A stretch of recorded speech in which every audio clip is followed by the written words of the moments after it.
अस्सलाम वालेकुम, मैं हूं उदाश मियां। मुझे मेरे फेसबुक और यूट्यूब चैनल के ऊपर देख रहे हैं। पाकिस्तान में इलेक्शन कमीशन के ऊपर हर गुजरते दिन के साथ घेरा तंग होता जा रहा है। एक और सहाफ़ी रिपोर्टिंग करने के बाद मंजर आम से गायब हो गए हैं, कुछ पता नहीं है किधर हैं।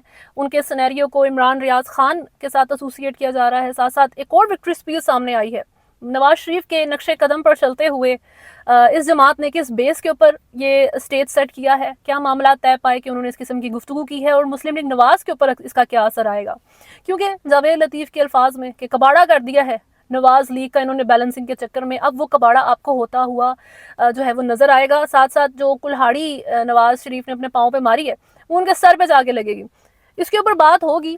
पीएसएल को जी इन्होंने कम्प्लीटली पॉलिटिसाइज कर दिया है, सियासी मामला बना दिया है पीएसएल का। और वो जो उसको बॉयकॉट करने की कैंपेन है वो जो है वो ख़त्म नहीं हो रही, उसके बल्कि मामला तो और ज़्यादा ख़राब होते जा रहे हैं। इस सारी चीज़ पर बात करने से पहले अगर आपने चैनल को फॉलो नहीं किया हुआ तो सब्सक्राइब करें, वीडियो को लाइक एंड शेयर ज़रूर करें।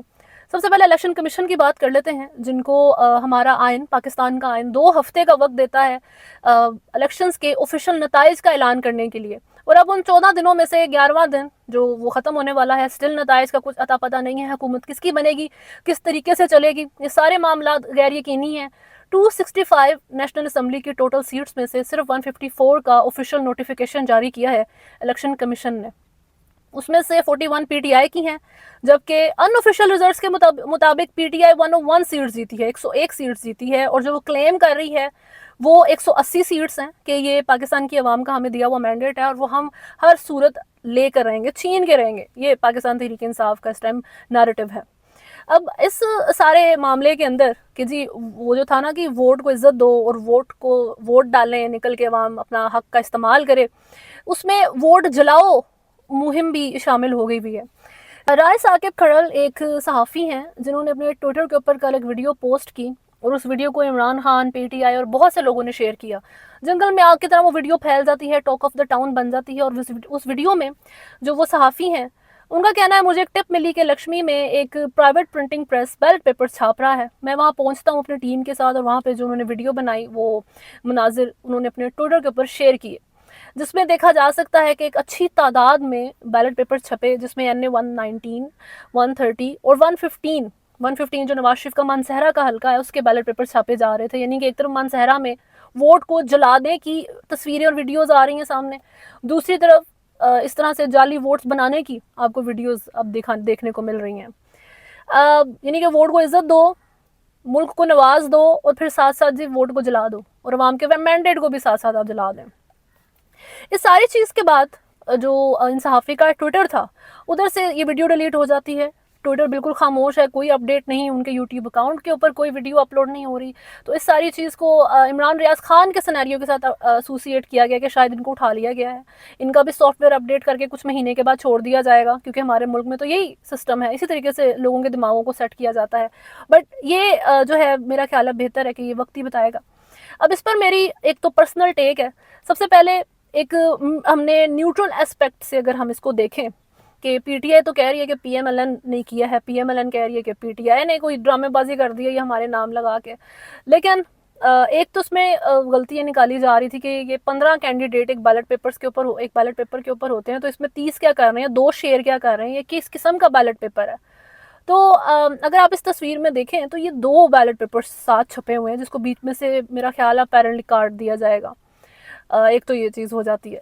दूसरी बात ये है कि जो बात मैं बहुत वक्त से कर रही हूँ, अपनी हर वीडियो में मैंने की है कि जब आप सियासी राइवल्स से ज़्यादा सियासी जानी दुश्मन बन जाते हैं, जैसे मरियम औरंगज़ेब ने कल बोल दिया कि जी गला कलम कर दो, इनका सर कलम कर दो इमरान खान और उसके सपोर्टर्स वगैरह का, ये इस किस्म की गंदी ज़बान का इस्तेमाल जब आप करेंगे तो आप जानी दुश्मन बन गए हैं। एक ही मुल्क की सियासी जमातें उस दुश्मनी का फ़ायदा राइवल्स उठाएंगे, चाहे वो मुल्क के अंदर रहते हो या मुल्क के बाहर रहते हो। ऐसी हर फोर्स जो सियासी जमातों की लड़ाई से अपने इदारे को स्ट्रॉन्ग बना सकते हैं, वो कभी भी नहीं चाहेंगे कि जो सियासी जमातें हैं वो एक हों, जो सियासी लोग हैं वो एक पेज के ऊपर आकर बैठे। वो हमेशा चाहेंगे कि ये हमारे साथ एक पेज के ऊपर रहें। आई एम श्योर आप बेहतर तरीके से अंडरस्टैंड कर रहे हैं कि मैं किस बारे में बात कर रही हूँ।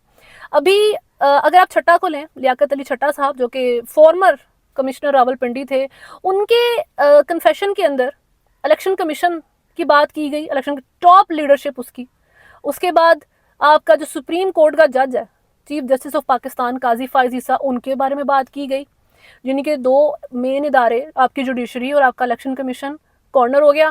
पीपल्स पार्टी और पीएमएलएन वो डायरेक्टली हिट होती है उनके उस इंकशाफ में, लेकिन एक साइड अगर वो हिट नहीं की उन्होंने तो वो थी जी आपकी इस्टेब्लिशमेंट। क्योंकि इंटरनेशनल मीडिया वो कह कह के थक गया हफ्तों से कि आपके मुल्क की इस्टेब्लिशमेंट, पाकिस्तान के मुल्क की इस्टेब्लिशमेंट डायरेक्टली इन्वॉल्व है पॉलिटिकल मैटर्स के अंदर, पॉलिटिकल रिगिंग के अंदर, इन इलेक्शन की रिगिंग के अंदर वो 75 सालों से इन्वॉल्व है। तो किस तरीके से ये छट्टा साहब उसको मिस कर गए? अगर ज़मीर जागा था तो पूरी तरह जगा देते। ठीक है जी, अगर रिस्क ले ही रहे हैं, सजाए मौत की बातें कर ही रहे हैं तो सही तरह कर देते हैं। लेकिन आप बातें कलेक्टिवली तब करते हैं जब शायद आपका ज़मीर ज़बरदस्ती जगाया जाता है या फिर आपके ज़मीर का इस्तेमाल किया जाता है। दूसरी तरफ अगर आप ये राय साकिब साहब को भी देखें तो ये भी पीएमएलएन की और पीटीआई की में ये दो जमातें सिर्फ सिंबॉलिक हैं। ये सियासी जमातें पाकिस्तान की इलेक्टेड जमातें हैं, जब भी थी, अगर आप सेलेक्टेड कहें इलेक्टेड कहें, लेकिन पाकिस्तान के नुमाइंदे हैं, ये सियासी नुमाइंदे हैं, सिविलियंस हैं। अकॉर्डिंग टू द रिपोर्ट्स और अकॉर्डिंग टू जिस तरीके से मामला डेवलप हो रहे हैं पाकिस्तान में, तो पीएमएलएन वफाक की गवर्नमेंट को लेके बहुत हेजिटेंट हो चुकी थी, हिचकिचा रही थी कि मैं वफाक में ना जाऊं बेहतर है। उनको ये मशवरे दिए जा रहे थे कि आप पंजाब की सीट सिक्योर करें, मज़े करें, अपनी बेटी को लगा दिया है तो टेंशन किस बात की, आप वफाक से थोड़ा सा साइड पर हो जाएं, क्योंकि जो भी बंदा वफाक में इस वक्त आएगा वो हर चीज़ से हाथ धो बैठेगा। लेकिन डील जो की गई थी नवाज शरीफ को लंदन से लाने से पहले, मीठी मीठी बातें पार्लियामेंट्री बैक बेंचर्स की तरफ से बातों में, डील में वफाक शामिल था, आपका पंजाब भी शामिल था, और वफाक में आपको रिगिंग करके इलेक्शन करके पूरी दुनिया की इंटरनेशनल मीडिया की लान तान लेके अब नवाज शरीफ को बैकआउट तो करने नहीं दिया जा सकता। अब उसके लिए नवाज शरीफ के ऊपर प्रेशर जिस हद तक डाला जा सके वो डाला जाएगा। ठीक है, तो मेरा ख्याल है ये जो राय साकिब खरल की वीडियो है, ये क्या कहते हैं, पीएमएलएन की तरह के लिए या जो भी आप उसको कहें, लेकिन पीटीआई से ज़्यादा इसको फ़ायदा जो है ना इस्टेब्लिशमेंट को होगा कि पीएमएलएन के ऊपर जब थोड़ा बहुत प्रेशर रह गया था, लियाकत अली छट्टा की स्टेटमेंट ने आधा प्रेशर डाल दिया, बाकी प्रेशर ये राय साकिब खरल की इस वीडियो ने डाल देना है। और इस प्रेशर के रिजल्ट में नवाज शरीफ अब वो जो हिचकिचा रहा था, ठीक है जी, वो उसको पता लग जाएगा कि रास्ता कोई नहीं, अब जो कहा जा रहा है बॉस की तरफ से, जो ऑर्डर्स आ रहे हैं वो करना पड़ेगा। पूरी जो डील की गई थी उसको पूरा करना पड़ेगा। आधी डील, आधा जो पसंद की डिश है वो खा ली, जो पसंद की डिश नहीं है उसको निकाल दिया, ऐसा नहीं होता। ठीक है जी, तो अभी पीपल्स पार्टी आपके साथ वफाक में आने के लिए बिल्कुल तैयार है, बल्कि वो सिर्फ तैयार नहीं है, उसने विक्ट्री स्पीच भी कर दी है। और उसमें बिलावल साहब का कहना था, मुझे ऑर्डर किया गया, ठट्ठा में उन्होंने स्पीच की, तो उसमें उनका कहना था कि मुझे कहा कि 3 साल के लिए हम वज़ीर आज़म बन जाते हैं, 2 साल के लिए तुम बन जाओ, और मैंने मना कर दिया कि मैं इस तरह वज़ीर आज़म नहीं बनूंगा। अगर मैं बनूंगा तो पाकिस्तानी अवाम के मैंडेट के साथ वज़ीर आज़म बनूंगा। मुझे कहा गया है कि पहले 3 साल हमें दे दे, आखिरी 2 साल आप वजीर आजम बने। नहीं नहीं नहीं नहीं नहीं, मैंने तो कहा है और मैं अब आपको बता रहा हूं, मैंने इस बात को मना किया है। अब पीएमएलएन ने इस चीज़ को थोड़ा नापसंद भी किया कि इस किस्म की बात करने की क्या ज़रूरत थी, अंदर की बातें तो ना करो जाके, हमारी ड्राइंग रूम टॉक जाके आप स्टेज के ऊपर कर रहे हो। लेकिन बहरहाल इसका बिलावल के मना करने का एक रीज़न ये भी है कि 3 साल के लिए अगर पीएमएलएन बने और 2 साल के लिए पीपल्स पार्टी बने तो हुकूमत यहाँ पर टेन्योर ही 3 साल का देते हैं अगले। प्राइम मिनिस्टर हमारे मुल्क के अंदर वैसे ही 3 साल का आता है। ठीक है, उसके बाद आप उस गवर्नमेंट को, उस पार्टी को उठा के झंझोड़ के जलील करके बाहर फेंक देते हैं।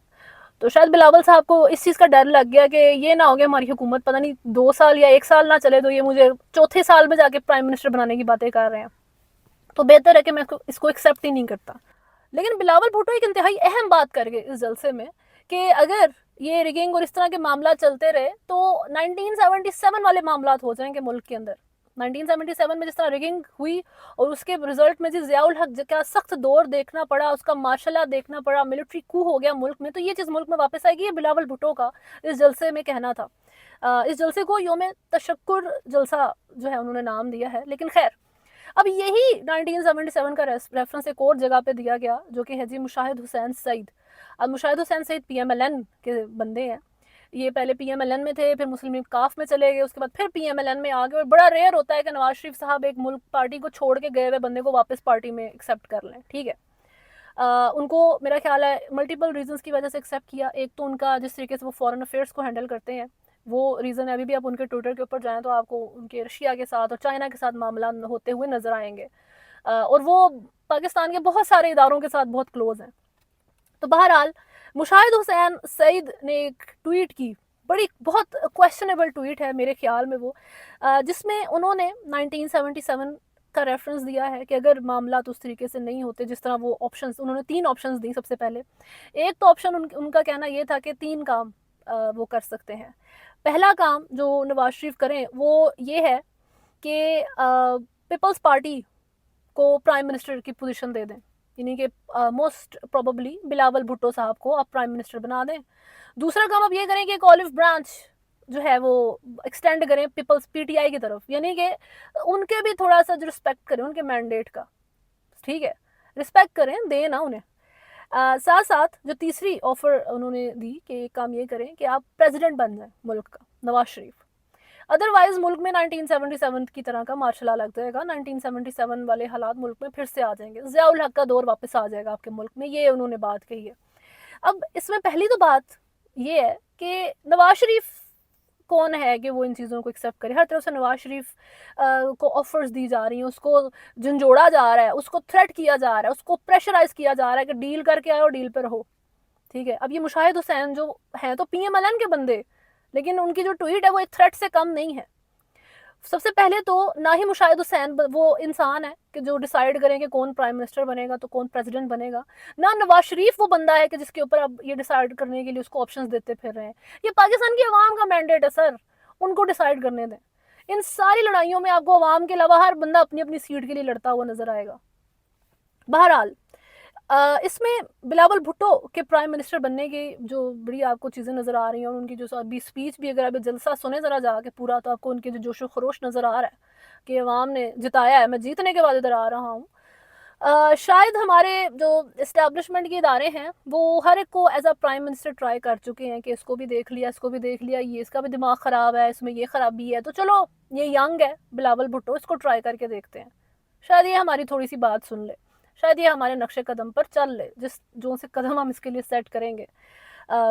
ये एक चीज़ हो सकती है, क्योंकि बिलावल भुट्टो के लिए रास्तों को क्लियर करने की कोशिश की जा रही है। तो एंड रिजल्ट यही निकलता है कि अभी तक आपको नहीं पता आपका प्राइम मिनिस्टर कौन बनेगा, प्रेसिडेंट कौन बनेगा, क्योंकि अगर प्राइम मिनिस्टर पीपल्स पार्टी के पास जाता है तो ऑब्वियसली पीएमएलएन के पास प्रेसिडेंट जाएगा, और नून लीग जो है वो प्रेसिडेंट बनने के लिए कुछ खास विलिंग नहीं है, ठीक है।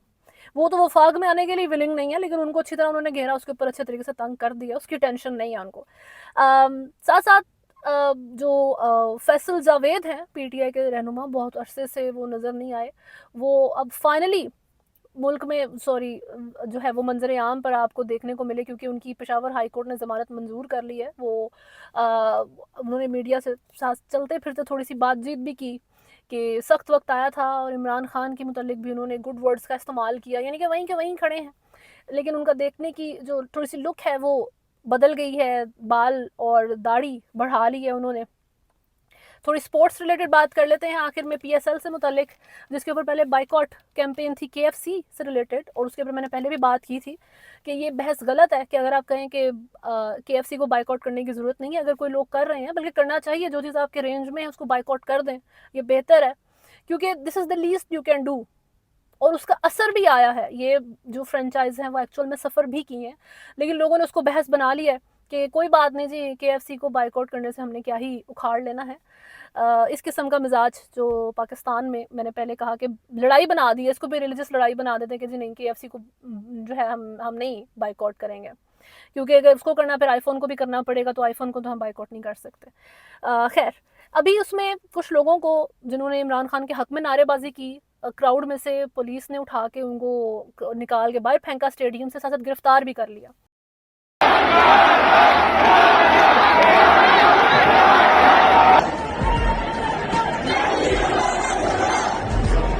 इस तरीके से पीएसएल बाइकआउट का जो ट्रेंड है वो और शिद्दत इख्तियार कर गया कि अगर इस तरह की जो लड़ाइयाँ हैं, इस तरह का जो एक डिक्टेटरशिप वाला माहौल है, आपने आवाम के ऊपर रखना है, आवाम को हमने कहते हैं ना, किसी को बांध के मारना है, कि आप एक लफ्ज़ नहीं ले सकते, तो फिर बेहतर है हम इस तरह का शो ही ना देखें, हम इस तरह का जो इवेंट है वो देखें ही ना। PSL अब पाकिस्तान के लिए रेवेन्यू जनरेट करेगा और पाकिस्तान बाइकआउट करेगा तो वो रेवेन्यू जो है वो गटर के अंदर जाएगा ऑब्वियसली, लेकिन वो रेवेन्यू जनरेट होकर भी जाना किधर है? वो इन पर्सनल पॉकेट्स के अंदर ही जाता है। वो कौन सा आवाम के किसी फलाही काम में वो उन्होंने लगा देना? ऐसा तो इन्वेस्टमेंट, ये तौबा की हुई है हमारे मुल्क की अथॉरिटीज़ ने कि ऐसी जगह इन्वेस्टमेंट नहीं करनी जहाँ आवाम को फ़ायदा हो जाए। खैर अभी तक के लिए न्यूज़ में इतना ही है। अगर आपने चैनल को फॉलो नहीं किया हुआ तो सब्सक्राइब करें, वीडियो को लाइक एंड शेयर ज़रूर करें। अल्लाह हाफ़िज़।